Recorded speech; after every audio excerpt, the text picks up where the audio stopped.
Cek.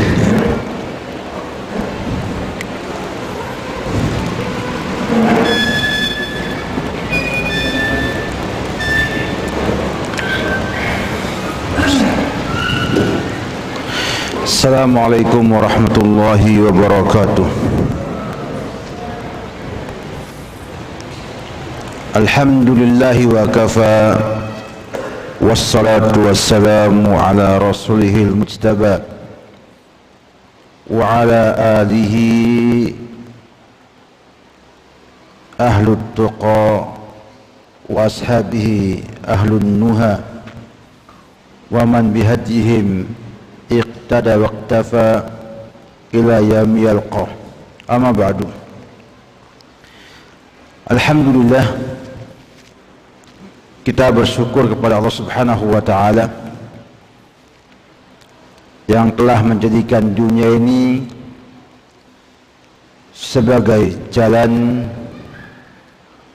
untuk mencapai tujuan akhir perjalanan manusia di surganya Allah Subhanahu wa ta'ala, yang telah menjadikan dunia sebagai negeri amal, darul amal, dan menjadikan akhirat sebagai darul jaza, negeri pembalasan.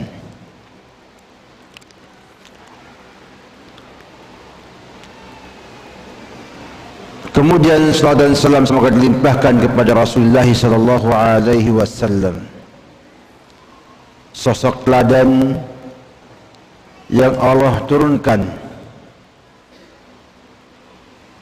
dan Allah ciptakan di dunia ini sebagai petunjuk untuk menggapai tujuan akhir kehidupan manusia yang baik dan bahagia. Demikian juga dengan para sahabatnya, para tabi'in, tabi'ut tabi'in, sampai kaum mukminin yang teguh dengan manhajnya mereka sampai akhir zaman nanti. Kaum muslimin rahimakumullahu ta'ala, Allah Subhanahu wa ta'ala menciptakan Adam dan Hawa di surga. Kemudian dengan takdirnya dan dengan hikmahnya yang balighah, Allah Subhanahu wa ta'ala menurunkan Adam dan Hawa ke bumi ini untuk diuji Allah Subhanahu wa ta'ala dengan kebaikan dan keburukan, untuk merasakan kesusahan dan kesenangan, untuk merasakan duka dan suka. Demikian juga anak-anak mereka tinggal di dunia ini sebagai sebuah perjalanan yang harus dilalui sebelum akhirnya berharap bisa kembali ke kampung halamannya, di mana tempat Adam dan Hawa diciptakan.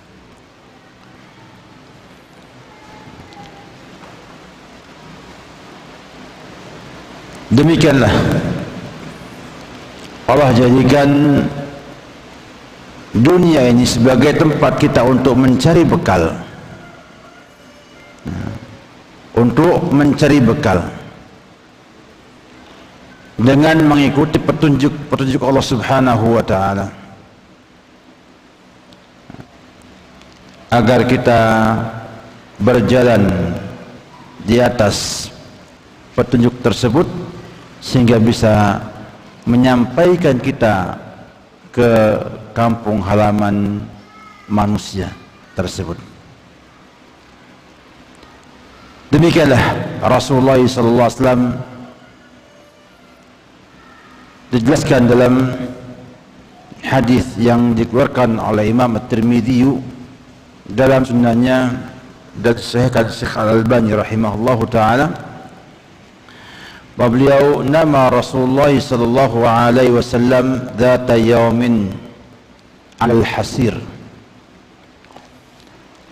Rasulullah itu tidur di satu hari di atas tikar,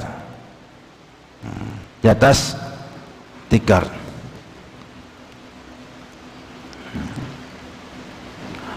Fastayqadha wa athara ala jambihi. Dia bangun dan ada bekas tikar di pinggangnya, karena beliau tidurnya miring ke arah kanan. Maka sisi kanannya itu ada bekas tikar yang ia gunakan untuk tidur tersebut. Para sahabat melihat beliau sallallahu alaihi wasallam. Kalau mereka mengatakan, "Lau takhatna laka wita'an." Seandainya ya Rasulullah dibolehkan, kami akan memberikan kepada engkau wita'an firash, permadani yang empuk, ya, karena saya melihat bekas-bekas, ya, tikar ada di tubuh beliau sallallahu alaihi wasallam. Maka beliau menjawab dengan sebuah jawaban, "Mali walid dunya." Mali walid dunya. Wa innama mathalud dunya. Wa inna mathali wa mathalud dunya kamathali raqibin istadalla tahta asy-syajarah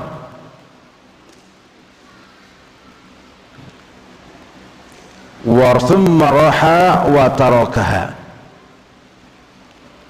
Dalam sebuah riwayat dikatakan karaqibin fi yawmin 'asif fi yawmin sha'ib.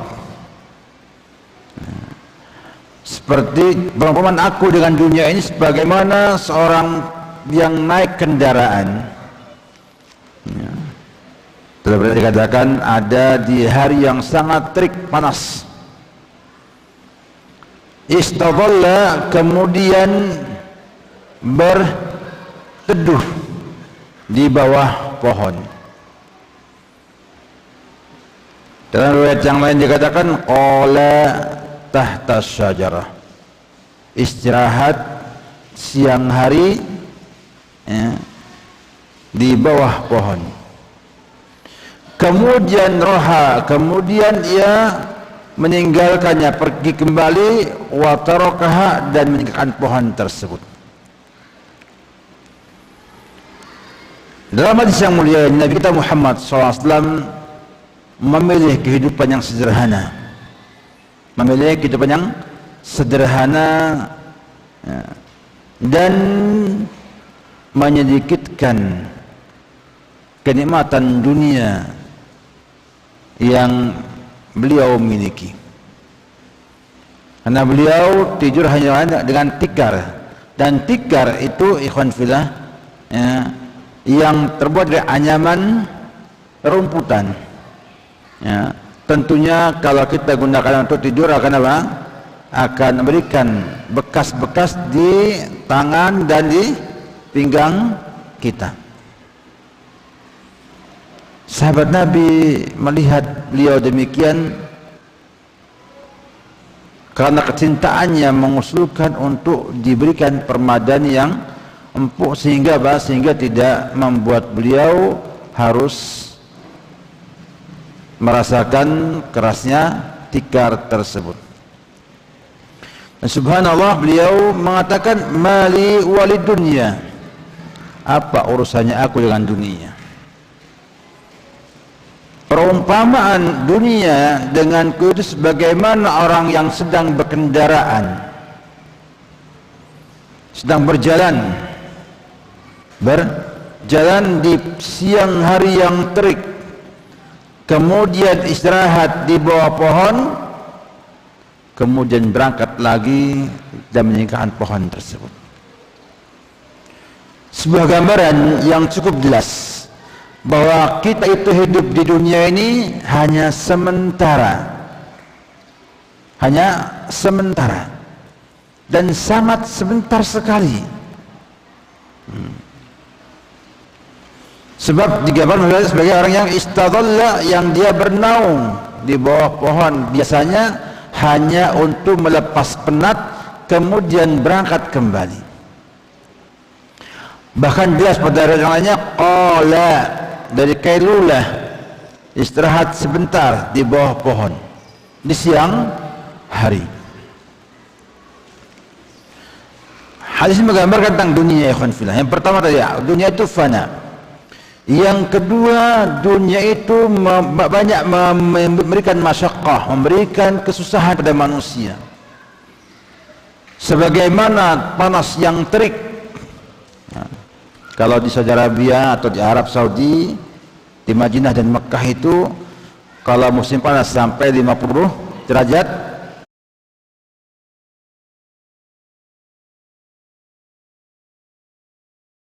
mereka bisa di atas 50 derajat Celcius panasnya. Menunjukkan bahwa dunia ini adalah tempat yang membuat kita lelah, yang mestinya tidak membuat kita nyaman, sehingga kita butuh untuk beristirahat sejenak di bawah pohon untuk mengembalikan semangat kita, mengembalikan kekuatan kita, mengembalikan kesegaran tubuh kita. Tetapi itu hanya sebentar. Kenapa? Karena dia harus meninggalkannya dan masih terus berjalan sampai tempat tujuan yang masih jauh tersebut.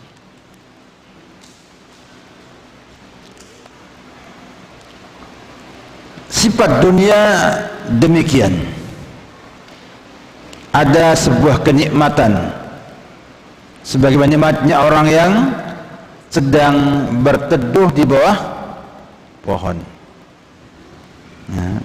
yang kadang-kadang melalaikan orang tersebut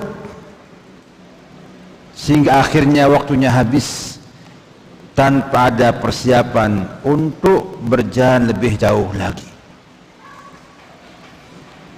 Demikian dunia ini, walaupun susah, walaupun payah, namun manusia ingin menikmatinya. Dan akhirnya banyak yang tergelincir, banyak yang lalai akan kewajibannya untuk terus mencari bekal agar terus berjalan sampai pada tujuan yang diinginkan tersebut. Hadis juga menyampaikan kepada kita semua bahwa kita sedang berjalan dan musafir itu butuh bekal. Musafir butuh bekal, agar supaya perjalanannya itu akan sampai pada tujuannya. Dan bekal itu hanya ada dan dapat kita peroleh dalam waktu yang tidak lama, hanya ketika istirahat di bawah pohon itu, untuk bernaung di bawahnya, untuk kemudian mencari sesuatu yang bermanfaat untuknya, agar nanti ketika sudah waktunya meninggalkan pohon tersebut, ia bisa terus melanjutkan perjalanannya sampai pada tujuan yang dikehendaki dengan selamat dan tidak kurang apa-apa.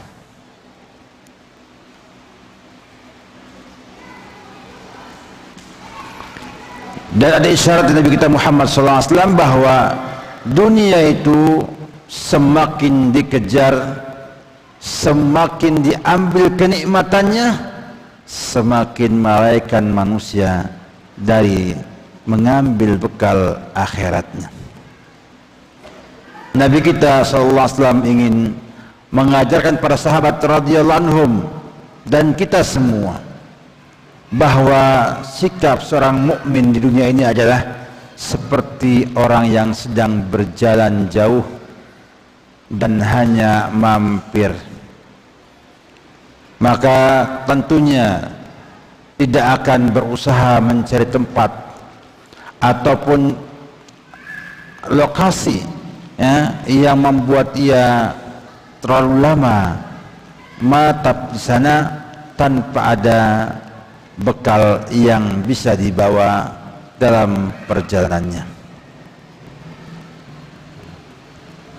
Sebuah hadis yang agung yang kita harus ingat-ingat terus bahwa kita ini sedang berjalan menuju Allah Subhanahu wa ta'ala, yang tidak akan sampai pada tujuannya apabila kita tidak mengetahui tujuan, target yang harus kita raih. Oleh karena Rasulullah SAW menyampaikan kepada kita semua bahwa kita sedang berjalan. Orang yang berjalan harus tahu sampai di mana tujuan yang diinginkannya. Dan ternyata tujuan kita itu adalah masuk ke dalam surganya Allah Subhanahu wa ta'ala, yang itu akan bisa diraih kalau kita beribadah kepada Allah Subhanahu wa ta'ala. Wa ma khalaqtul jinna wal insa illa liya'budun, dan tidaklah aku ciptakan jin dan manusia kecuali untuk beribadah kepadaku. Dan ibadah adalah kunci sukses manusia sampai ke surganya Allah Subhanahu wa ta'ala. Oleh karena itu, seorang mukmin harus memiliki target yang jelas untuk meraih tujuan tersebut, untuk menjadikan kehidupannya ini semuanya ibadah kepada Allah Subhanahu wa ta'ala, untuk menjadikan detik-detik kehidupannya adalah ibadah kepada Allah Subhanahu wa ta'ala.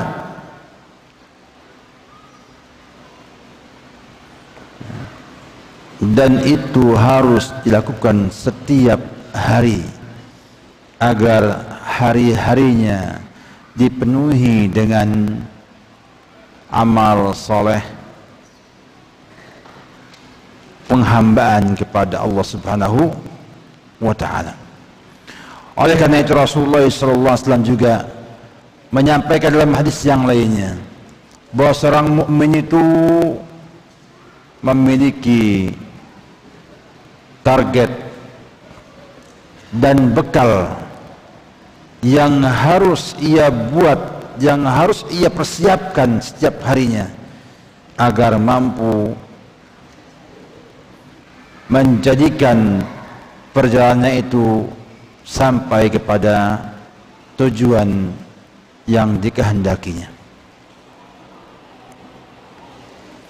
Kaum muslimin rahimakumullah ta'ala, apa targetnya itu? Ummu Salamah, Ummul Mukminin,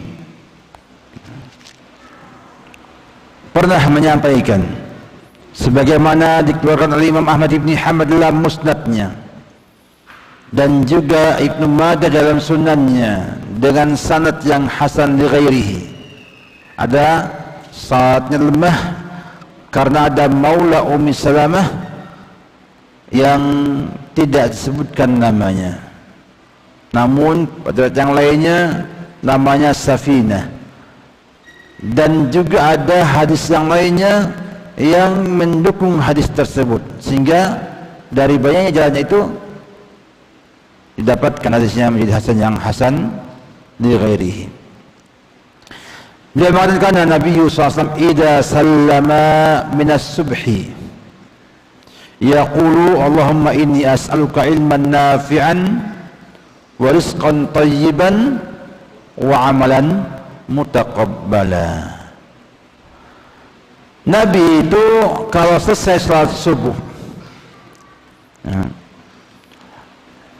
fi riwayatin yang lain dikatakan idza asbaha, kalau di waktu pagi hari, mengucapkan doa Allahumma inni as'aluka ilman nafi'an wa rizqan thayyiban wa amalan mutaqabbala. Bahwasanya Nabi berdoa dengan sebuah doa yang agung, dengan doa Allahumma ya Allah, sungguh aku mohon kepada Engkau ilmu yang manfaat, rizqan thayyiban, rizki yang bagus, dan amalan saleh yang Allah terima. Hadis yang mulia ini butuh adanya waqfah, butuh kita tadabburi, kita lihat kembali. Nabi SAW memulai hari-harinya dengan membaca doa atau zikir pagi ini. Kapan diucapkan Nabi? Habis salat subuh. Berarti diucapkan pada awal hari, dan diucapkannya itu terus menerus setiap hari, setiap pagi, setiap pagi, setiap pagi, sehingga seorang mukmin seharusnya setiap harinya memiliki target harian untuk persiapan bekalnya dalam menelusuri perjalanannya menuju Allah Subhanahu wa ta'ala tersebut. Dan ini disampaikan setiap hari,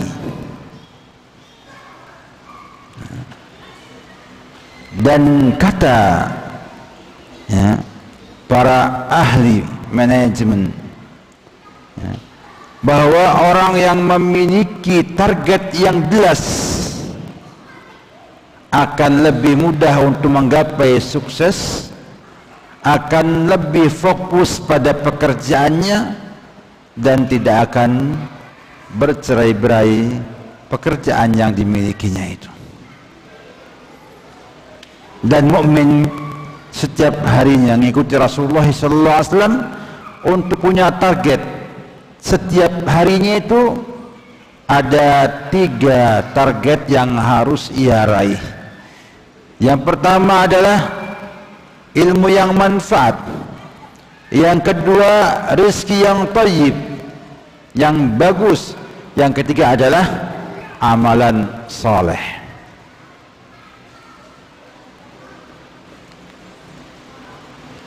Dan bila kita melihat kembali kepada kebutuhan kaum muslimin setiap harinya, untuk mencapai bekal takwa yang kata Allah Subhanahu wa ta'ala, fatazawwadu, berbekallah, fa inna khairaz zadi at-taqwa. Bekal terbaik itu adalah ketakwaan kepada Allah Subhanahu wa ta'ala. Didapatkan bahwa 3 hal ini adalah target seorang mukmin, dan tidak ada yang keempatnya. Contohnya, enggak, antum kerja mau cari apa? Rezeki yang bagus. Nah, kalau ada yang kerja kok carinya pengen yang haram, itu dipertanyakan apa? Kesempurnaan imannya.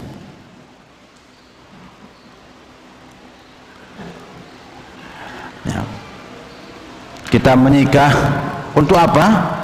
Untuk 3 hal ini. Dapatkan rezeki yang thayyib, anak yang soleh, dapatkan istri yang soleh, adalah rezeki Allah Subhanahu wa ta'ala yang baik, atau kita beramal soleh di sana dan menambah ilmu yang manfaat, sehingga semua manfaat agama itu kembali kepada ilmu yang manfaat dan amal soleh, dan semua manfaat duniawi kembali kepada rizqun thayyib, rezeki yang bagus. Sehingga semua manfaat dunia dan akhirat yang kita harus siapkan setiap hari itu kembali kepada tiga hal ini: pada ilmu yang manfaat, amal yang soleh, dan apa? Rizki yang bagus atau yang thayyib.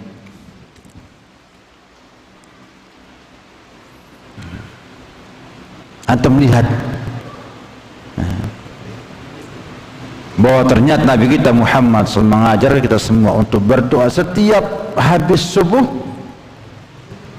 untuk mengungkapkan bahwa mukmin itu punya target hidupnya, bukan pengangguran, punya apa? Target hidup. Apa targetnya? Setiap hari harus bertambah ilmu yang manfaatnya, harus bertambah amal solehnya, dan bertambah apa? Rezeki yang bagusnya tersebut, rizqun thayyibun tersebut.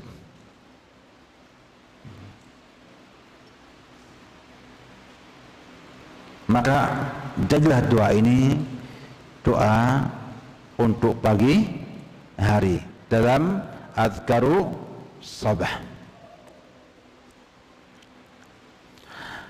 Kemudian juga ada di sana pendidikan yang cukup hebat dari Nabi kita Muhammad SAW, bahwa ternyata seorang mukmin itu harus senantiasa isti'anah kepada Allah Subhanahu wa taala, harus senantiasa bertawakal dan memohon pertolongan kepada Allah Subhanahu wa taala, sampai-sampai untuk mencanangkan target dan bekal hariannya, seorang mukmin harus memanjatkan, harus memanjatkan doa kepada Allah Subhanahu wa taala.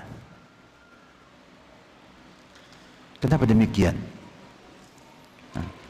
Karena tidak ada daya dan upaya, tidak ada kekuatan tanpa izin Allah Subhanahu wa taala. La haula wala quwwata illa billah. Maka bila antum membuat target, rencana misalnya membangun lokal kelas, jangan lupa untuk berdoa kepada Allah Subhanahu wa taala sebelum bangun kelas tersebut, memohon untuk dimudahkan. Kenapa demikian? Karena seseorang itu harusnya mendahulukan Allah dan harusnya mendahulukan tawakal kepada Allah Subhanahu wa taala, karena mengerjakannya itu hanya akhdul asbab. Kita panggil tukang, kita kasih duit tukangnya, kita kasih bahan-bahannya, itu semua apa? Akhdul asbab, hanya menjalankan apa? Sebab pembangunan. Sedangkan intinya pada apa? Pada at-tawakkul ala Allah Subhanahu wa taala, dengan berdoa kepada Allah Subhanahu wa taala agar dimudahkan bangunan tersebut, dan yakin Allah akan mengabulkan doa yang kita sampaikan tersebut. Oleh karena itu, seorang mukmin yang setiap harinya mengucapkan Allahumma inni as'aluka ilman nafi'an wa rizqan thayyiban wa amalan mutaqabbalan, harus ingat bahwa ia sedang memohon kepada Allah Subhanahu wa taala kemudahan untuk mewujudkan 3 target harian mukmin tersebut, yang akan berubah semuanya ini akan menjadikan hidupnya penuh dengan ketakwaan kepada Allah Subhanahu wa ta'ala.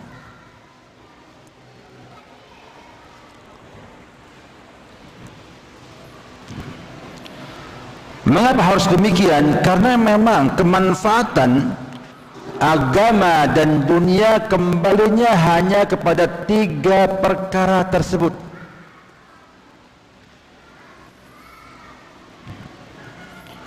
Kemudian setelah kita berdoa kepada Subhanahu wa ta'ala, maka kita tidak diam.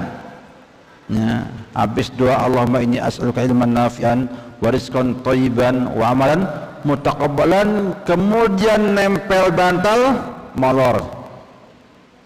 Ya, tidak benar. Tidak benar. Ya, harusnya apa? Harusnya menyingkirkan lengan tangannya untuk apa? Untuk beraktivitas mewujudkan 3 hal tersebut.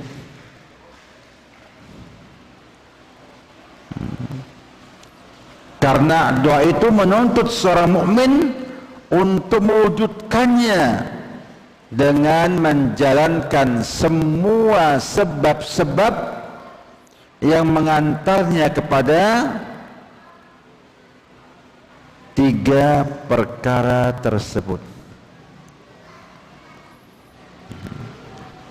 Sehingga seorang mukmin harus punya rencana yang matang setiap harinya. Saya harus bertambah ilmu yang manfaatnya,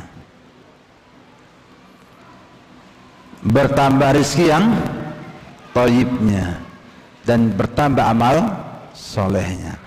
Kalau rezeki, saya yakin antum semua sudah merancang sejak bangun tidur. Apa yang mau saya kerjakan, jam berapa saya berangkat, dengan apa saya berangkat, ya, sampai apa yang akan saya kerjakan.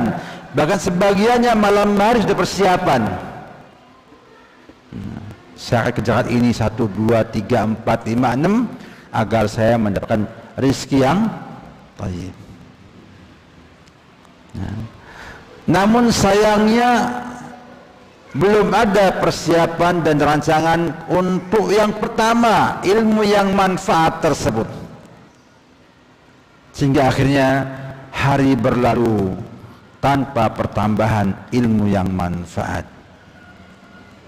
Kehilangan banyak waktu dan tidak mendapatkan ilmu yang manfaat tersebut. Kenapa demikian? Karena tidak memahami bahwa kita minta sama Allah ilmu yang manfaat harus disertai dengan apa?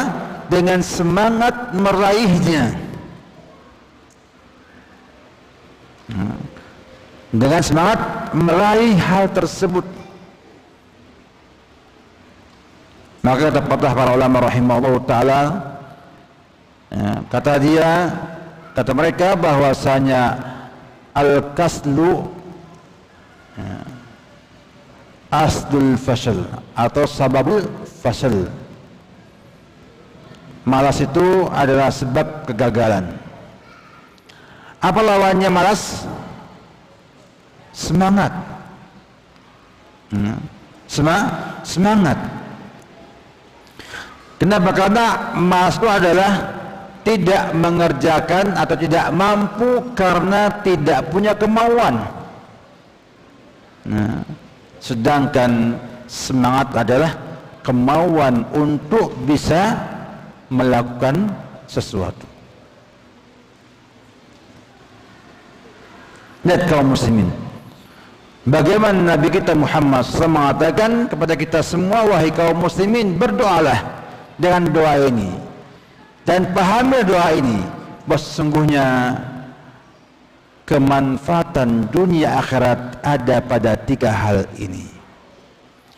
Maka jadikanlah ini sebagai target harian Anda dan jadikan dia sebagai bekal Anda untuk berjumpa dengan Allah Subhanahu wa ta'ala.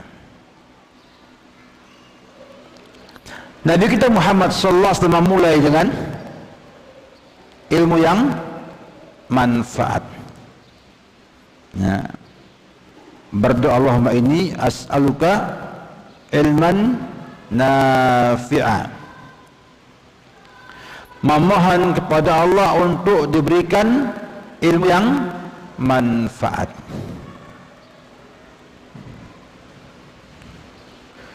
Dan ternyata Allah sendiri merintahkan Nabi kita Muhammad sallallahu alaihi wasallam, dan khitabnya Allah kepada Rasulnya adalah khitab kepada umatnya. Apa kata Allah Subhanahu wa ta'ala? Wa qul rabbi zidni ilman. Katakanlah wahai Muhammad, ya Rabbku, tambahkanlah kepadaku ilmu. Menunjukkan bahwa perintah Allah untuk kita terus menambah ilmu kita. Yang pasti ilmunya apa? Yang manfaat. Ilmu yang manfaat. Karena perintah kepada Nabi kita Muhammad SAW adalah perintah untuk umatnya, maka umat Islam pun wajib terus bertambah ilmu yang manfaatnya.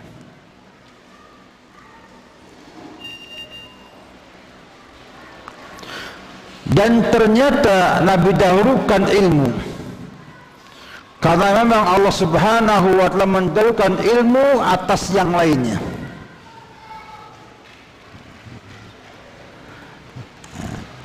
Lihat ketika Nabi kita Muhammad sallallahu alaihi wasallam diangkat sebagai nabi untuk memulai dakwahnya kepada masyarakat kota Mekah waktu itu, dan untuk umat manusia seluruhnya, dimulai dengan perintah untuk belajar. Iqra bismi rabbikal ladzi khalaq. Menunjukkan bahwa manusia itu akan berubah dengan ilmu.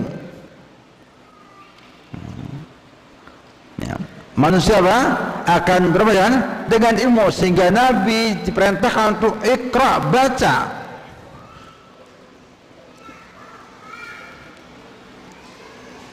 Sehingga Islam itu mendahulukan ilmu. Pantas saja bila Al-Imam Al-Bukhari rahimahullahu telah mengatakan dalam Sahih Bukhari Kitabul Ilmi, babun al-ilmu qabla al-qawli wal amali. Bab bahwa ilmu itu mendahului ucapan dan perbuatan, sebab dengan ilmu akan lurus perkataan, akan benar perbuatannya.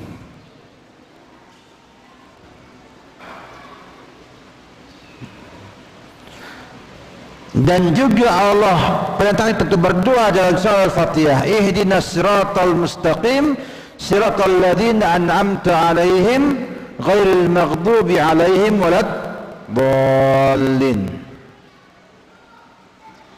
Diminta apa? Minta hidayah. Minta hidayah agar berjalan di jalan yang lurus. Dan hidayah itu apa? Ilmu dan taufik mengamalkan apa? Ilmu tersebut. Sehingga as-siratal mustaqim adalah jalannya orang yang berilmu dan beramal dengan ilmunya,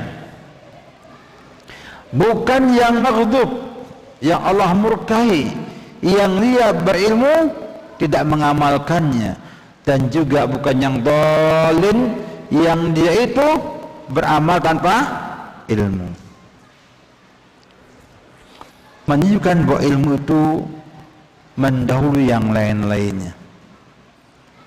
Oleh karena itu Allah juga berfirman dalam surat Muhammad ayat 19, fa'lam annahu la ilaha illallah wastaghfir lidambik. Memulai dengan fa'lam, ketahuilah, berilmulah engkau wahai Muhammad, la ilaha illallah. Baru apa? Beristighfar untuk dosa-dosa kamu. menunjukkan bahwa ilmu itu muqaddam ala ghairiha. Ilmu itu dahulukan dari selainnya. Maka alangkah salahnya bila ada orang tidak perhatian dengan ilmu. Salah bila orang mencoba menghambat perkembangan ilmu. Bahkan salah bila ia kemudian tidak mau menyebarkan ilmu kepada orang lain.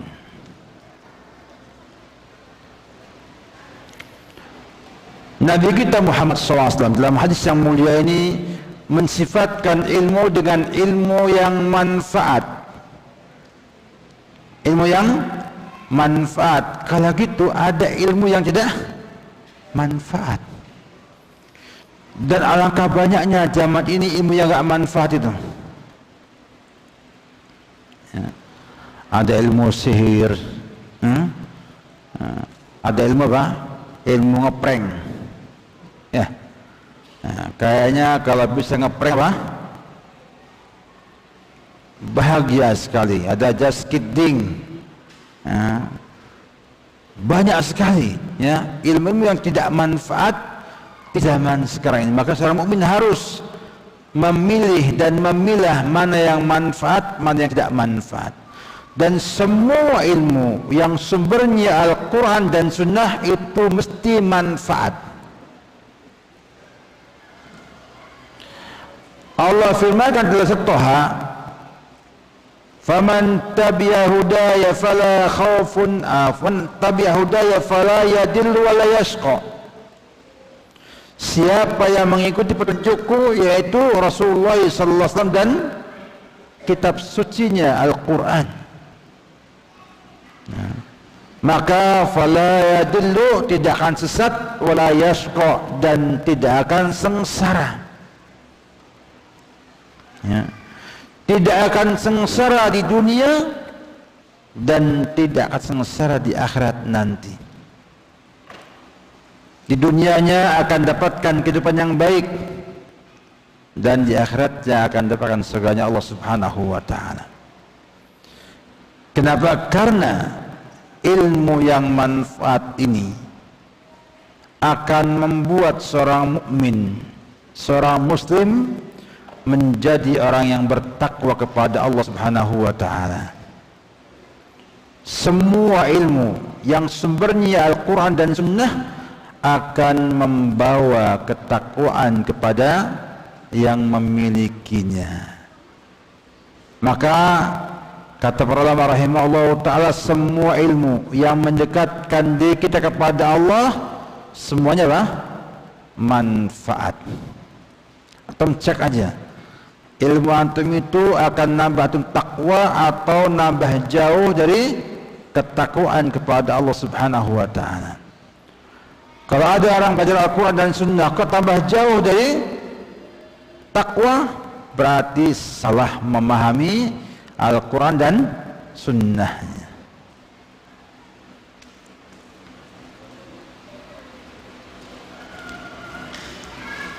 Maka bila sudah bertakwa, Allah janjikan, wa may yattaqillaha yaj'al lahu makhraja. Maka orang yang sudah dapatkan jalan keluar dari semua kesusahannya, dari semua kesulitannya, dialah orang yang akan dapatkan kehidupan yang baik. Ya. Dapat kesusahan mudah, ya. Dapat syubhat, dia tahu, ya, mana yang benar, mana yang salah, sehingga dimudahkan semua urusannya, dan akhirnya rezekinya pun tak terduga-duga. Artinya rezekinya itu akan membuat ia bahagia. Maka ilmu ini harus diperhatikan, ilmu yang manfaat, ilmu yang akan meluruskan, ya, seseorang dalam beramal soleh, dan juga ilmu yang akan membimbing orang untuk memiliki rizki yang thayyib. kaum muslimin rahimakumullahu ta'ala. Bicara ilmu, subhanallah, ya, tidak akan ada habis-habisnya. Nabi kita Muhammad SAW memiliki perhatian cukup hebat dalam majlis ilmu. Bahkan dalam sejarah umat Islam ini, ya, perang itu berkecamuk dan kayaknya nggak putus-putus. Namun ulamanya juga pernah putus-putus. Dan majlis taklimnya juga tidak pernah putus. Pandemi 2 tahun tidak putus juga taklim dan penyebaran ilmu agama ini. Allah mudahkan orang-orang yang Allah berikan kemudahan untuk mengadakan kajian-kajian online, dan dimudahkan juga orang untuk bisa belajar melalui online. Itu menunjukkan bahwa Islam ini sangat memperhatikan ilmu yang manfaat dan memohon atau meminta kepada kita semua untuk memohon kepada Allah agar terus diberikan ilmu yang manfaat. Oleh karena itu, sebuah kesalahan, sebuah kekeliruan bila antum tidak punya program harian mencari ilmu yang manfaat. Keliru dan salah. Harus punya. Nah, kalau tidak majlis taklim yang antum hadiri, atau antum target baca buku yang bermanfaat setiap hari, atau mendengarkan ceramah-ceramah baik audio ataupun dengan video, harus ada di sana upaya untuk menambah terus ilmu yang manfaat setiap harinya bila antum ingin bahagia. Nah, kalau antum ingin gagal, gampang, malas saja. Nah, tinggal malas, kemudian antum akan gagal. Jadi buatlah perencanaan, buatlah program, walaupun tidak ditulis, namun sampaikan dalam benak antum bahwa saya hari ini harus punya waktu untuk belajar. Tidak langsung ke taklim seperti ini. Alhamdulillah, YouTube jadi mainan harian semua orang sekarang ini. Kalau enggak dikatakan sebagian besarnya. Antum mengaji apa? Tajwid. Mau apa tajwidnya? Tufatul Atfal ada yang ngajar di YouTube. Muqaddimah Jazariyah ada di YouTube. Bahkan tajwid musawwar ada di YouTube. Bahkan ada yang tidak pakai buku, tajwidnya pun di YouTube. Dan rata-rata mereka memang sudah mendalami ilmu-ilmu tersebut. Bahasa Arab, apa yang kurang? Al-Jurumiyah ada di YouTube, Nahul Wadih ada di YouTube, ya. Bahkan Al-Arabiyah dan Nasyin juga di YouTube. Tinggal antum mau nggak buka YouTube-nya itu. Ngaji akidah sabrek, fikih banyak. Tinggal antum mau tidak belajar atau meluangkan waktu. Saya akan buat setengah jam di pagi hari, di siang hari, atau di malam hari untuk mengikuti kajian di misalnya YouTube. Buat yang urut. Kemudian ada majlis taklim, ikut majlis taklim, sehingga waktunya itu berharga. Kadang-kadang istirahat kerja cukup panjang, gunakan untuk apa? Belajar ilmu agama. Buatlah yang urut-urut, ya, supaya ilmunya apa? Berurutan. Pilih kajian yang sifatnya apa? Yang sifatnya berurutan, kitab dan lain sebagainya. Itu akan membuat antum menambah wawasan yang juga berurut-urutan. Kemudian yang kedua yang diminta adalah rizqan thayyiban, rezeki yang thayyib. Apa itu rezeki yang thayyib itu? Karena kalau ada rezeki yang thayyib, ada rezeki yang apa? Khabith. Yaitu ada dua sifat pada thayyib tersebut. Pertama halal, yang kedua berguna, bermanfaat untuk tubuh kita. Sehingga thayyib ini lebih tinggi dari hanya sekedar halal. Jadi tidak semua yang halal itu thayyib.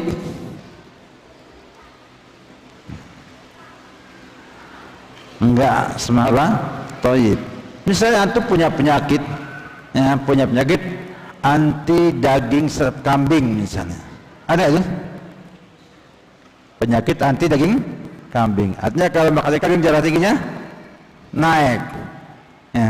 Maka antum itu daging kambing bagi antum enggak thayyib.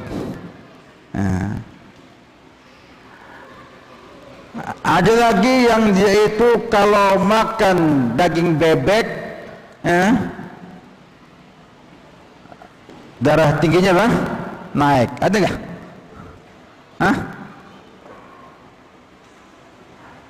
Sekarang subhanallah banyak ajaib-ajaib.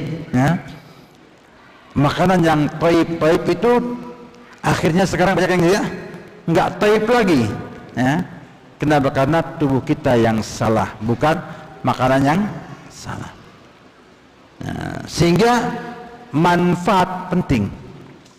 Artinya yang thayyib itu adalah yang bermanfaat. Dan subhanallah, semua yang Allah halalkan itu pada asalnya thayyib.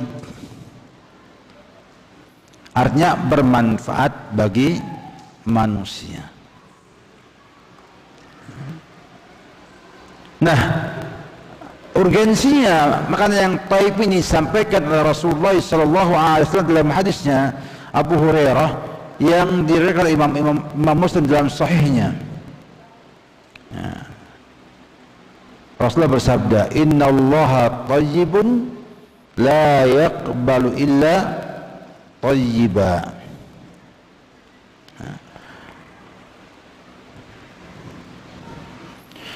Allah itu maha bagus dan tidak menerima kecuali yang bagus. Wa annallaha amara al-mu'minina bima amara bihil mursalin, dan Allah itu merintahkan kaum mukminin dengan perintah yang sama untuk para rasul alaihi wassalatu wassalam. Allah berfirman, "Ya ayyuhar rusulu kulu minat thayyibati wa'malu salihah." Wahai para rasul alaihi wassalam, makanlah yang baik-baik, yang bagus dan beramallah saleh. Ayat lainnya, "Ya ayyuhalladzina amanu kulu min thayyibati ma razaqnakum." Wahai kaum mukminin, makanlah dari yang baik-baik yang Allah anugerahkan kepada kalian. Saya menunjukkan bahwa Allah itu merintahkan mukmin untuk makan yang halal, yang thayyib. Demikian juga para rasul alaihi wassalam untuk makan yang thayyib juga. Wa dzakara, kemudian beliau menjelaskan, menyampaikan ar-rajula atala safara, seorang yang dia itu berjalan jauh, as'ath akbar, pakaiannya kusut, rambutnya berdebu. Ini zaman dulu ya. Zaman dulu kalau di Mekah dan Madinah, di bangsa Arab dulu, itu kalau pergi-pergi itu maka yang jadi masalah di mana? Di debu dan lecek, karena dia pakai ontanya bergerak, akhirnya apa? Bajunya yang setrikaan jadi apa? Jadi kusut masai. Ya. Dan karena pakai onta, tidak ada kacanya, tidak ada AC-nya, maka apa? Berdebu. Kita pernah merasakan dulu zaman dulu ketika kita tahunya mobil itu adalah air jendela. Ya. Jadi pakai jendela dibuka gitu ya, maka kita kalau dari jalan jauh itu kusut dan apa? Berdebu. Zaman sekarang Masya Allah ya, antum berjalan jauh 8 jam ya, nggak berhenti, itu antum tidak lecek bajunya ya, dan tidak apa? Berdebu. Menunjukkan orang ini adalah orang yang sedang susah payah ya. Kemudian yamuddu yadayhi ilas sama, mengangkat kedua tangannya ke langit ya. Di sana orang ini safar, posisinya apa? Mustajab doanya. Kemudian keadaannya apa? Mengenaskan, sehingga lebih khusyuk dalam berdoanya. Yang ketiga, etikanya ia jalankan mengangkat kedua tangannya dalam berdoa. Yaqulu Rabbi ya Rabbi, mengatakan ya Rabbi ya Rabbi, mengatakan wahai Rabbku wahai Rabbku. Juga telah menggunakan Asmaul Husna, walillahil asmaul husna fad'uhu biha, gunakan dalam berdoa. Sudah ngikuti apa? Etika doa mustajab.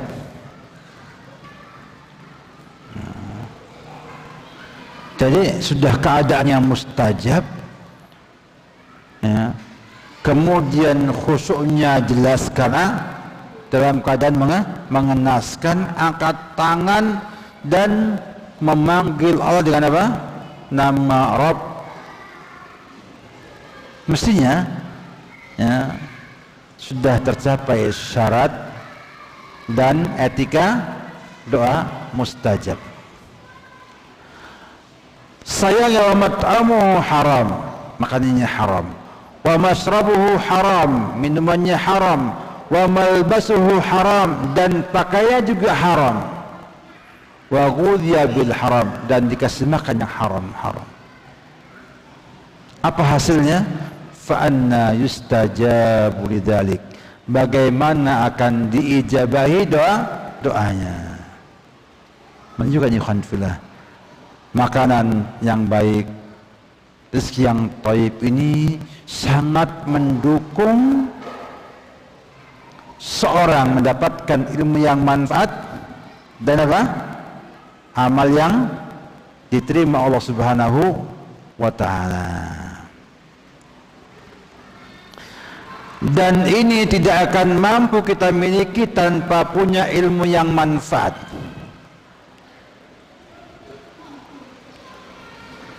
Maka berhati-hatilah ya. Jangan kita mencoba-coba usaha yang haram ya. Atau jangan coba-coba untuk makan yang haram. Karena banyak para sahabat dan tabi'in yang dikenal sebagai mujabud da'wah, yang doanya mustajab, itu semuanya mengatakan kuncinya adalah menjaga makanan yang masuk ke dalam perutnya. Seperti Sami Abi Waqqas, Abu Muslim Al-Khawlani, dan yang lain-lainnya. Sehingga maslahat duniawiyah kembali kepada rezeki yang thayyib ini. Maka enggak heran ya khotifillah bila antum ada kisah zaman dulu, zaman salaful ummah, orang yang kelaparan mendapatkan buah yang jatuh di bawah pohon, kemudian refleks dimakan olehnya. Begitu dia makan, dia ingat ini bukan buah, ini bukan milik dia. Maka akhirnya dia mencari pemilik pohon tersebut. Untuk apa? Untuk dihalalkan buah yang jatuh tersebut. Padahal di kita, buah kalau jatuh di bawah gak ada yang ngambil. Pemiliknya pun tidak mempermasalahkannya, ya. Anggap remeh sama pemiliknya. Namun mereka dengan waraknya, ya, karena khawatir makanan yang masuk ke dalam tubuhnya makanan yang haram, minta dihalalkan, minta dihalalkan oleh pemilik pohon tersebut, dan tidak melihat nilainya berapa. Nah, kalau kita makan di warung lupa nyebut kerupuk, sampai di rumah inget, tadi belum bayar kerupuknya. Ngapain? Cuman kerupuk aja. Berapa sih harganya sih? Paling juga sama yang punya lah, dimaafkan. Beda gak? Beda. Orang dulu subhanallah, ya, mencari pemilik pohonnya sampai ketemu, mengatakan, Pak, tadi saya dapatkan buah di bawah pohon, saya lapar, saya makan, dan saya minta dihalalkan. Kalau seandainya yang punya pohon itu tidak memaafkannya tanpa berbuat sesuatu, maka mereka akan menurut dengan tuntutan dari pemilik pohon tersebut.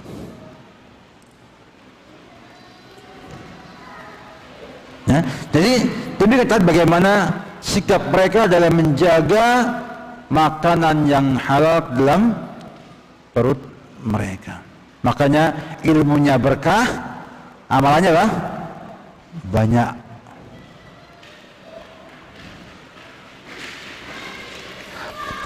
Kemudian setelah mendapatkan makanan yang halal seperti ini, yang dia itu bermanfaat, thayyib, berguna untuk tubuhnya, penuh keberkahan, maka Nabi minta yang ujung, yaitu amalan mutaqabbala, sebagai puncak dari ilmu yang manfaat dan rezeki yang thayyib ini.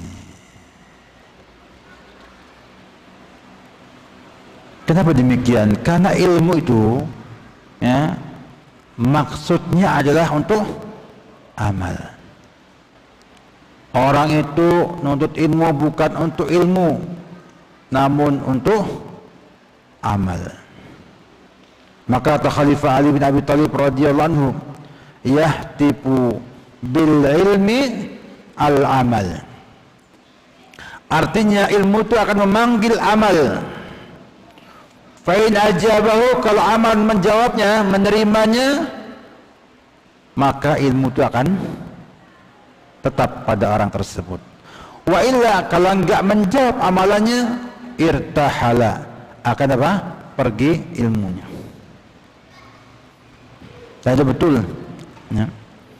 Kalau antum misalnya belajar fikih tentang sholat gerhana, sudah belajar tapi belum pernah mengamalkannya, begitu gerhana bingung untuk sholatnya. Gimana sholatnya? Gimana sholat? Tapi kalau itu pernah amalkannya, maka setahun 2 tahun pun tetap membekas ilmu tersebut. Sehingga ilmu itu memanggil amal. Kalau amalnya menjawab iya, maka ilmunya tetap ada padanya. Kalau enggak, dia akan berlalu. Amal sahih ikhwan fillah, ya, adalah amalan yang memiliki 2 syarat utama, ikhlas dan mutaba'ah, atau mengikuti ajaran Rasulullah sallallahu alaihi wasallam. Dan ini bisa jadi amal soleh kalau dasarnya adalah ilmu.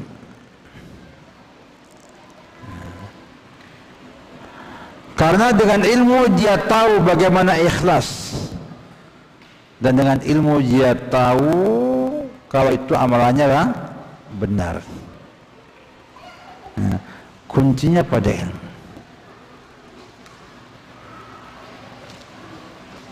Sehingga amal soleh itu harus demikian.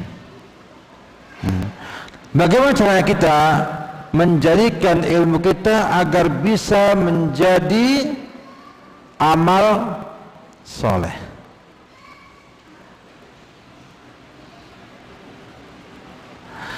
Ibnu Qayyim pernah menyatakan dalam beliau tentang ayat wa may ya'tasim billahi faqad hudiya ila siratim mustaqim. Kata beliau bahwa i'tisam billah ada i'tisam bihablillah.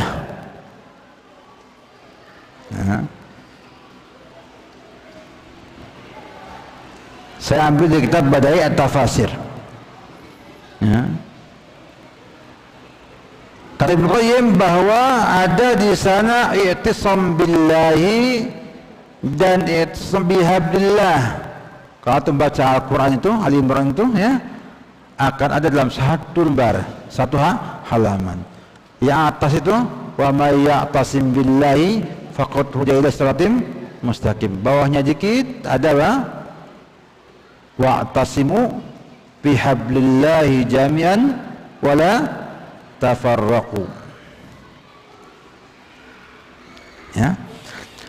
Didapatkan dua inilah yang akan memberikan kepada kita taufik untuk bisa menjadikan ilmu menjadi amal. Kata ulama rahimahullahu ta'ala, seorang itu mampu beramal apabila dia punya pengetahuan bagaimana beramalnya, dan dia punya alat keselamatan dari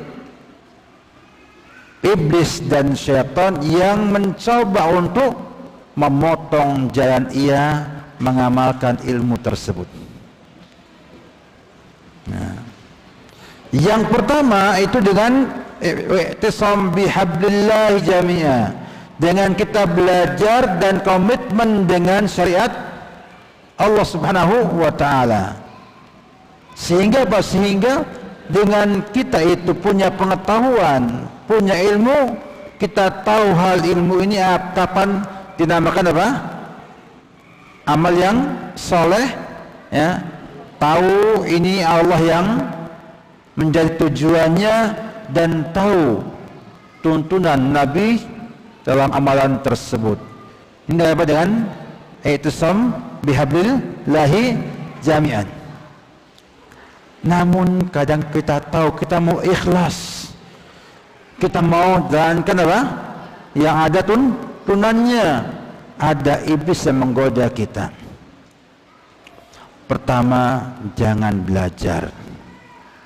Nah, nanti kamu kalau belajar tahu ilmunya nggak ngamalkan, dosa.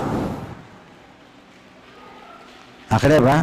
Lebih baik nggak tahu ketimbang tahu. Antum singkirkan, nggak, saya harus tahu, karena belajar hukumnya apa? Wajib. Naik belajar ilmu. Setelah antum tahu ilmunya, apa kata iblis? Jangan amalkan. Cukup sebagai apa? Pengetahuan. Nah, sehingga banyak sekali ikhwan fillah pengetahuan ilmu itu hanya sebagai pengetahuan, ya, dan tidak menjadi amalan. Ternyata antum sanggup melawan godaan setan, tetap antum mengamalkan amalan tersebut. Apa kata iblis lagi? Jangan banyak. Ya. Cukup sekali saja. Yang penting kan diamalkan.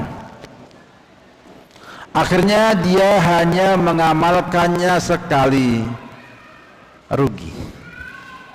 Dia berjihad melawan hawa nafsunya, mengatakan tidak, saya harus mengamalkan banyak, maka dia pun mengamalkan lebih banyak lagi. Kata iblis, kurang ajarnya orang, nggak mau patuh juga. Akhirnya dibuat dia itu ujub dengan amalannya. Yuk amal, jangan ngomongin, masya Allah kamu tuh soleh, kamu tuh amalnya sudah banyak, ya, kamu tuh udah hebat. Akhirnya timbul ujub. Akhirnya meremehkan orang lain. Kamu apa sih, amalan kamu gak ada apa-apanya dengan amalan saya. Terakhir sombong. Setelah itu amalannya tidak Allah terima. Subhanallah. Nah, untuk selamat dari ini semuanya, maka kita butuh i'tisam billahi. Banyak mendekat kepada Allah Subhanahu wa taala, banyak memohon kepada Allah Subhanahu wa taala, banyak bersandar kepada Allah Subhanahu wa taala, memohon perlindungannya. Dan kita diminta untuk membaca ayat-ayat memohon perlindungan ini dalam sehari minimal berapa kali?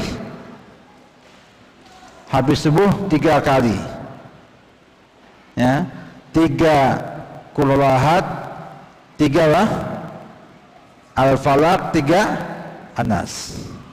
Duhur 1 1 1, asar 3 3 3, maghrib 1 1 1, kemudian isya berapa jumlahnya semua? 7 kali 6 7 8 9, ya, ya, berapa 8 ya, 9, ya, 9 kali kita baca muawwidzat dalam satu hari habis salat. Subuh 3, duhur 1, asar 3, maghrib 1, isya 1. 9 kali memohon perlindungan dari semua keburukan, termasuk dari iblis. Qul a'udzu birabbin nas, malikin nas, ilahin nas, min syarril waswasil khannas. Dibaca 9 kali oleh kita setiap harinya. Maka i'tisam billah inilah yang akan membuat kita bisa mewujudkan amalan soleh tersebut. Maka ikhwati fillah, jangan remehkan doa. Kalau doa kita nggak mustajab lagi, bagaimana mampu beramal soleh dengan baik? Antum itu punya amal soleh itu, pertama ilmu, yang kedua doa yang mustajab. Paham ya? Kalau antum kehilangan doa mustajab, maka susah mewujudkan ilmu menjadi sebuah amalan. Yang 3 ini adalah kesatuan yang tidak boleh dipisahkan. I'tisam billahi membuat orang selamat dari godaan syaitan, sehingga mampu menghilangkan semua rintangan-rintangan, karena antum dapatkan pertolongan Allah Subhanahu wa ta'ala yang didapatkan dengan doanya kita yang mustajab. Dan itu benar amalannya karena antum dasarnya adalah ilmu yang manfaat, sehingga antum mampu untuk ikhlas dengan ilmunya antum dan mampu benar dengan apa? Dengan tuntunan Nabi kita Muhammad sallallahu alaihi wasallam. Sehingga Dengan gabungnya dua hal ini akan menjadi kunci sukses meraih ketakwaan kepada Allah Subhanahu wa ta'ala. Dan ini diucapkan setiap hari, diusahakan setiap hari, diingat setiap hari. Bangun tidur, salat, ingat dengan apa? Dengan doa Allahumma inni as'aluka ilman nafian wa rizqan thayyiban wa amalan mutaqabbala.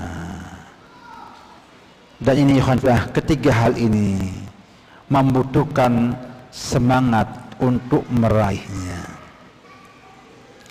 Maka Nabi kita Muhammad SAW memberi kepada kita juga kunci sukses untuk itu. Nabi bersabda dalam hadis Abu Hurairah dalam Sahih Muslim, ihris ala ma yanfa'uka. Sebelumnya beliau sampaikan dulu, al-mu'minul qawi khairun wa habbu ila Allah minal mu'minid dha'if wa fi kullin khairun. Mukmin yang kuat lebih baik dan lebih Allah cintai dari mukmin yang lemah. Kuat apanya ya filah? Kuat imannya. Karena mukmin al-qawi, mukmin apa? Imannya apa? Yang kuat imannya. Lebih baik dan lebih Allah cintai dari mukmin yang lemah. Namun subhanallah, supaya orang tidak punya prasangkaan bahwa yang mukmin dhaif itu jelek, karena Nabi wa fi kullin khairun, pada keduanya ada kebaikan semua.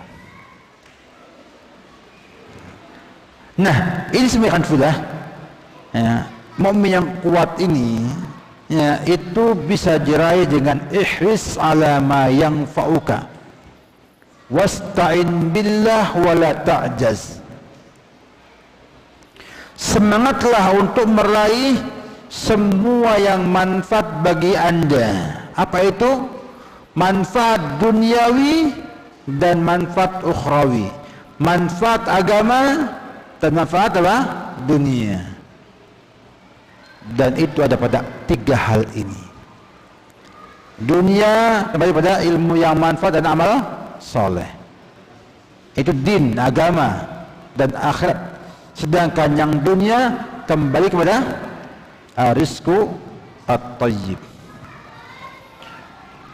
Dan kata Imam Sa'di rahimahullah ta'ala bahwa ihris ala ma yanfa'uka itu punya dua kandungan makna. Yang pertama, semangat menggapai yang manfaat, dan juga semangat menjalankan cara untuk mendapatkan yang manfaat tersebut.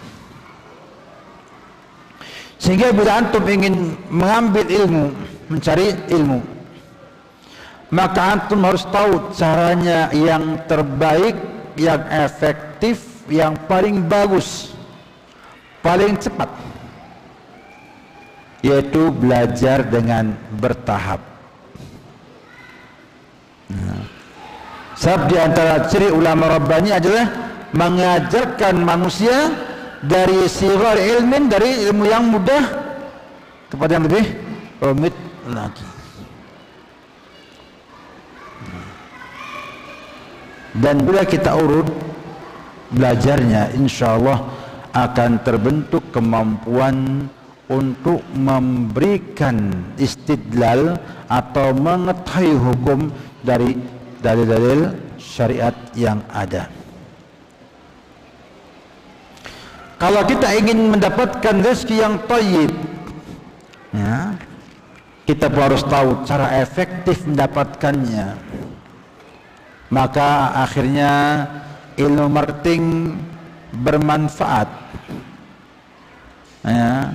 untuk digunakan mewujudkan rezeki yang thayyib ini. Ilmu dagang, ilmu macam-macam, yang penting ilmunya itu mendukung kita untuk bisa meraih rizki yang thayyib tersebut. Demikian juga amal soleh tanpa semangat, ya, tanpa semangat untuk mengamalkannya, sulit tercapai hal tersebut. Kemudian isti'anah kepada Allah Subhanahu wa taala, memohon pertolongan kepada Allah Subhanahu wa taala. Dan yang terakhir adalah jangan malas. Kenapa? Karena malas ini adalah penyakit yang membuat orang gagal untuk beramal soleh, gagal untuk dapatkan ilmu yang manfaat, dan gagal dapatkan apa? Rizki yang thayyib. Maka malas itu jangan ada pada diri kita. Jangan kasih space, jangan kasih ruang kepada malas itu untuk tinggal dalam tubuh kita. Dan demikian ikhwan fillah, sangat jelas sekali bahwa sesungguhnya bekal hidup kita itu adalah ketakwaan. Fatazawwadu fa inna khairaz zadi taqwa. Dan takwa itu dapat dicapai dengan target kita setiap hari untuk menambah ilmu yang manfaat, menambah rezeki yang thayyib, dan menambah amalan soleh kita yang diterima Allah Subhanahu wa taala. Bila kita bertambah setiap harinya 3 hal ini dengan terus, ya, sinambung, maka insyaallah ketakwaan akan kita raih dan kita siap untuk berangkat kembali melalui perjalanan kita menuju Allah Subhanahu wa taala, agar kita selamat nanti di alam kubur, kemudian selamat juga sampai surganya Allah Subhanahu wa taala. Maka perhatilah 3 hal ini. Jadikan ia target antum setiap harinya. Buat waktu-waktu yang istimewa, ya, untuk melihat yang terbaik. Antum kalau menghafal, bagusnya di pagi hari. Kalau antum ingin menelaah atau menulis, enak di malam hari. Banyak orang itu bila senang menulis, biasanya itu sukses kalau di malam hari. Ya. Orang kalau nulis itu, pengalaman saya, ya, nulis sudah hampir sejak tahun 2000, ya, 22 tahun, ya. Saya pengalaman nulis artikel di majalah As-Sunnah yang itu paling enak kalau sudah jam 10 ke atas. Itu kayaknya lancar nulisnya. Kalau masih sebelumnya itu masih terganggu dengan apa? Aktivitas orang-orang di sekitar kita. Demikianlah ikhwan fillah apa yang saya sampaikan pada hari ini, semoga bermanfaat. Ingatlah, kita ini bukan sedang berhenti untuk tidak pergi lagi. Kita ini apa? Sedang berteduh di bawah pohon yang bila sudah waktunya harus berangkat lagi. Maka perlu untuk kita berlari, ya, berlari untuk masa depan kita. Artinya mencurahkan semua perhatian, mencurahkan semua kemampuan untuk mencari bekal terbaik kita untuk berangkat pada waktunya. Dan jangan lupa, bagian kamu dari dunia jadikan sebagai sarana untuk taat kepada Allah Subhanahu wa ta'ala. Inilah makna wabtaghi fima ataqallahu darul akhirah wa la tansa nasibaka minad dunya. Raihlah, kejarlah, ya, semua yang Allah janjikan kepada kita di hari akhirat nanti. kejar itu dunia itu, akhirat itu. Kejar apa? Akhirat, kejar, berlari untuk menggapai amalan akhirat tersebut. Dan jangan lupa, dengan bagian kamu dari dunia ini, artinya bekerjalah untuk meraih rizkinya Allah Subhanahu wa Ta'ala yang baik, yang nanti bisa menjadi sarana antum menuju ketaatan kepada Allah Subhanahu wa Ta'ala. Mari kita perbaiki keadaan kita, mari kita perbaiki ilmu kita, amalan kita, agar kita bisa meraih surganya Allah Subhanahu wa Ta'ala. Semoga bermanfaat. Wabillahi taufik. Salam Muhammad wa ala alihi wa sahbihi wasallam.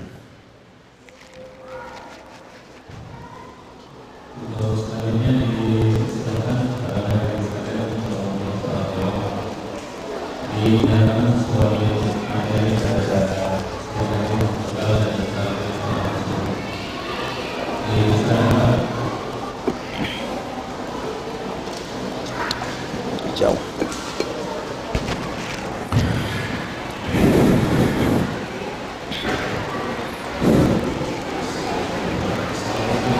Waalaikumsalam warahmatullahi wabarakatuh.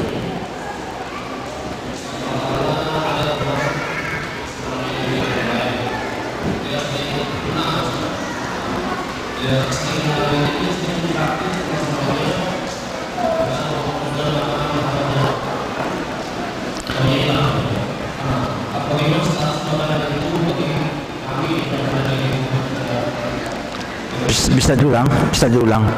Mic-nya agak dekat. Nah.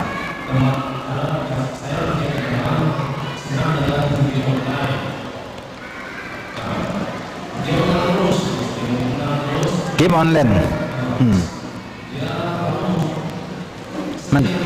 Mentraktir teman-temannya ya.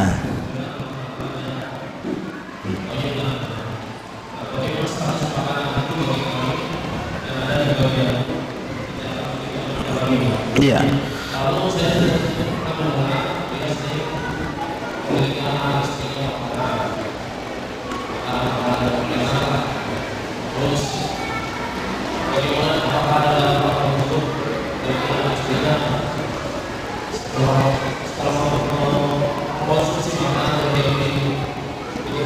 Iya. Ada dua pertanyaan. Pertama adalah orang yang sering ikut lomba dalam game, perlombaan game online, ya. Kemudian sering menang, kemudian bagi-bagi lah makanan, traktir teman-teman dengan makanan-makanan. Bagaimana hukum makanan tersebut? Ikhwatifillah. Yang pertama, apabila itu dari sebuah permainan game online, maka lihat dulu jenis permainannya dan apa olahraganya, atau musabakohnya apa, perlombaannya bagaimana. Apabila perlombaan yang diharamkan, maka hasilnya pun apa? Haram. Semua hasil dari yang haram hukumnya apa? Haram. Gitu. Saya nggak paham gimana, bagaimana saya nggak paham ya, apakah di sana ada unsur perjudiannya. Karena saya nggak pernah main game. Bukan nggak suka, nggak bisa. Saya itu sejak dulu pertama kali saya lihat ada game naik motor itu saya nyoba, punya adik saya dulu, itu nggak pernah menang, dikit tabrak, dikit nabrak. Kata mobil pun sama, kenapa? Ya, saya bukan karena memang saya nggak suka, kenapa? Karena saya nggak bisa. Makanya alhamdulillah bersyukur sama Allah karena saya tidak dimudahkan bermain game. Jadi saya bisa lepas dari itu tanpa susah payah. Dan sekarang banyak anak-anak yang karena bisa main game akhirnya tidak bisa melepaskannya. Bahkan bukan hanya orang-orang yang belum ngaji, bahkan orang yang sudah hafal Quran itu masih susah lepas dari game.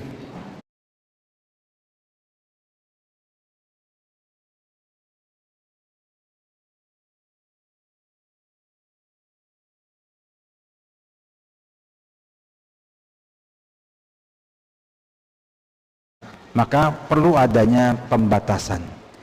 Anak kita itu dibatasi bermain HP-nya dan juga bermain gamenya, karena untuk membuat mereka tidak sama sekali, tampaknya itu tanda petik ya, itu sulit atau sangat tidak memungkinkan. Daripada dia nanti malah sembunyi-sembunyi ke tempat yang lebih mengerikan, lebih baik kita batasi di rumah. Bisa dengan banyak cara, dengan misalnya menempatkan ada ruangan khusus untuk bermain HP. HP tidak masuk kamar, tapi di ruangan tersebut bareng-bareng. Tapi maka solusinya bapaknya pun sama, nggak boleh kemana mana mainnya di situ juga bareng-bareng di ruangan tersebut. Karena apa? Karena orang kalau main HP di ruangan terbuka itu lebih terjaga ketimbang apa? Di ruang tertutup. Sehingga makan itu adalah berasal dari main bayang bagaimana. Sebab kalau permainan adalah perjudian, ada perjudian di sana, maka apa? Hasil judi hukumnya haram dimakan. Kalau nggak tahu, tinggalkan, karena apa? Itu minal mutasyabihat.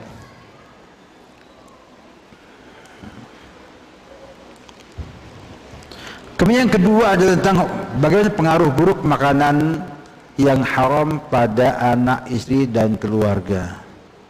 Jelas ya, makanan itu sangat mempengaruhi orang yang memakannya, orang yang memakannya, khususnya ketika usia 2 tahun ke bawah ya, itu sangat berpengaruh sekali ya. Maka Imam Al-Ghazali mengatakan, jangan susukan anak-anak Anda kepada perempuan-perempuan yang tidak solehah. Kenapa? Karena khawatir sifat-sifat ibu susuannya akan masuk dalam sifat anak tersebut. Kata Imam Syirazi rahimahullah ta'ala, jangan kasih anak-anak bayi Anda susu hewan ternak. Kenapa? Karena khawatir sifat-sifatnya menular ke dalam sifat anak-anak kita. Jadi kalau antum ngasih makan anak antum susu sapi, kok disuruh moh ya, kalau nggak dipukul nggak gerak kayak sapi, jangan salahkan anaknya ya, salahkan bapaknya yang ngasih air susu sapi. Ini yang ngomong ulama-ulama zaman dulu, sehingga mereka memilih. Makanya kita Muhammad SAW itu nyusunya kemana? Ke Halimah Sa'diyah. Nah setelah 2 tahun ke atas, maka makanan itu tidak terlalu mempengaruhi sifat-sifat anak-anak tersebut. Nah kalau makanya haram itu Allah sampaikan dalam Nabi sampaikan dalam hadis yang sahih, kata beliau SAW, kullu lahmin nabata min sukhtin fannaru awla biha, fannaru awla bihi. Semua daging yang tumbuh dari barang haram, maka neraka lebih pas untuknya. Sehingga ya, itu juga pengaruh makanan yang tidak halal. Yang kedua tadi, doanya itu susah mustajabnya ya. Yang ketiga akan mempengaruhi sifat dan tabiatnya ya. Makanya dulu para wanita salaf mengatakan pada suaminya, saya ini sabar dengan tidak adanya makanan dan tidak sabar dengan apa? Harta yang haram. Sehingga banyak bahayanya. Yang jelas ya, Allah Subhanahu wa taala hanya menerima yang thayyib saja, dan makan haram itu tidak apa? Tidak thayyib, tidak halal, tidak thayyib. Maka pasti akan punya pengaruh dalam kehidupan mereka. Wallahu a'lam bishawab.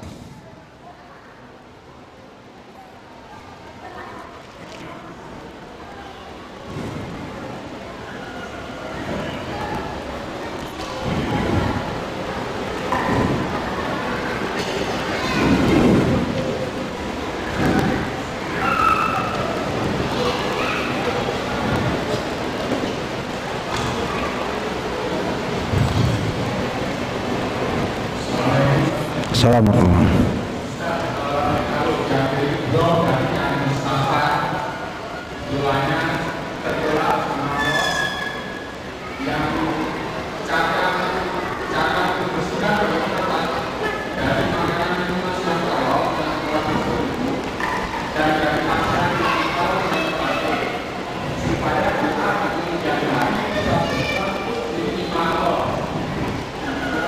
Ya. Jawabannya singkat, dengan taubat. Dengan apa? Dengan taubat. Yang sudah kemakan, kalau kita bertaubat, Allah maafkan. Dan Allah kalau maafkan, maka Allah akan hilangkan apa? Bekasnya. Kemudian setelahnya makan yang halal terus. Kalau dia itu pakaian, maka pakaian dilepas, ganti yang halal. Nah, kalau saya katakan gini, sekarang kalau misalnya hewan yang makan apa? Bangkai. Kayak lele ya, dikasih makan apa? Makanan yang najis. Nah, kata ulama tidak boleh dimakan sampai dikasih makan yang suci-suci selama minimal 3 hari, baru sampai hilang apa? Bekas-bekas pengaruh najisnya, baru boleh dimakan.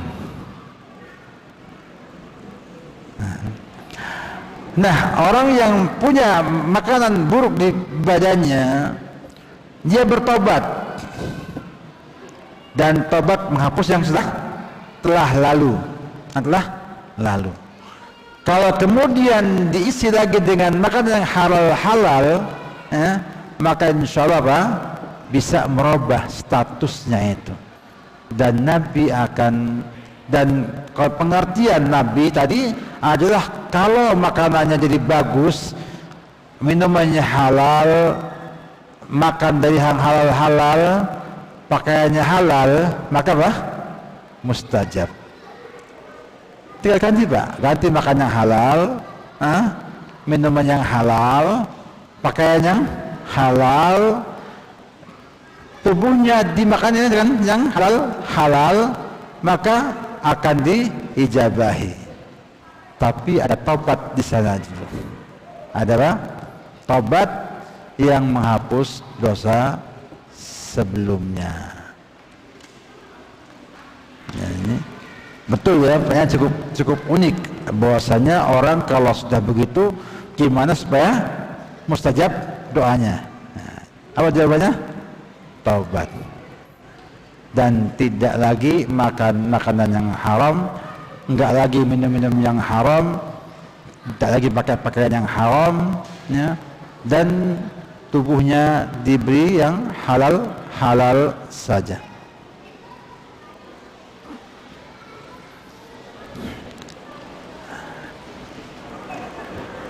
Jelas Pak ya?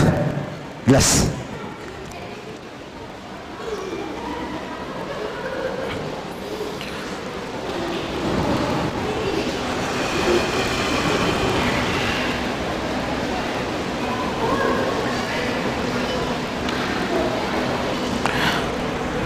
Cukup demikian, kalau nggak ada yang tanya lagi kita cukupkan sampai di sini. Sebagai penutup, saya sampaikan kepada teman-teman semua, pada kaum muslimin sekalian, bahwa kita di masa-masa seperti ini, di mana Allah Subhanahu wa taala sudah menguji kita untuk bertahan selama 2 tahun dengan semua keterbatasan, semua aturan yang ada, maka hendaknya itu menjadi bagian daripada perbaikan pola hidup kita. Yang pola hidup kita harus perbaiki. Ya, karena ke depan nanti ujian-ujian Allah masih menanti kita. Jadikan itu sebagai sarana untuk memperkuat iman kita, memperkuat akidah kita, memperkuat ibadah kita kepada Allah Subhanahu wa taala, agar bila nanti ada ujian yang lainnya kita masih siap untuk bersabar di atasnya, syukur, bisa ridha dengan semua takdir Allah Subhanahu wa ta'ala. Maka perkuat ilmu kita, banyak belajar lagi dan berusaha untuk melihat kembali semua usaha kita agar jangan sampai usahanya haram. Maka perlu dilihat oleh kita harta kita miliki, dari mana kita dapatkan dan kemana kita salurkan. Maka fas'alu ahla dzikri in kuntum la ta'lamun menjadi kunci kita dalam hidup di zaman sekarang ini. Banyak bertanya kepada ahli di bidangnya agar kita selamat, karena demikian banyaknya fenomena di sekitar kita yang itu kalau kita nggak teliti, tidak ngerti dengan baik, kita akan terjerumus dalam hal-hal yang Allah larang. Oleh karena itu, mari semangat kita belajar, semangat kita untuk beramal soleh. Semoga Allah Subhanahu wa taala memberkahi usia kita, memberi kepada kita kemudahan, rizki yang thayyib, ilmu yang manfaat, dan amal soleh yang mutaqabbala. Wabillahi taufik, kurang lebihnya minta maaf, dan kita memohon kepada Allah Subhanahu wa taala ampunan atas semua kesalahan yang ada. Demikian, wabillahi taufiq. Wassallallahu Muhammad wa ala alihi wa sahbihi wasallam.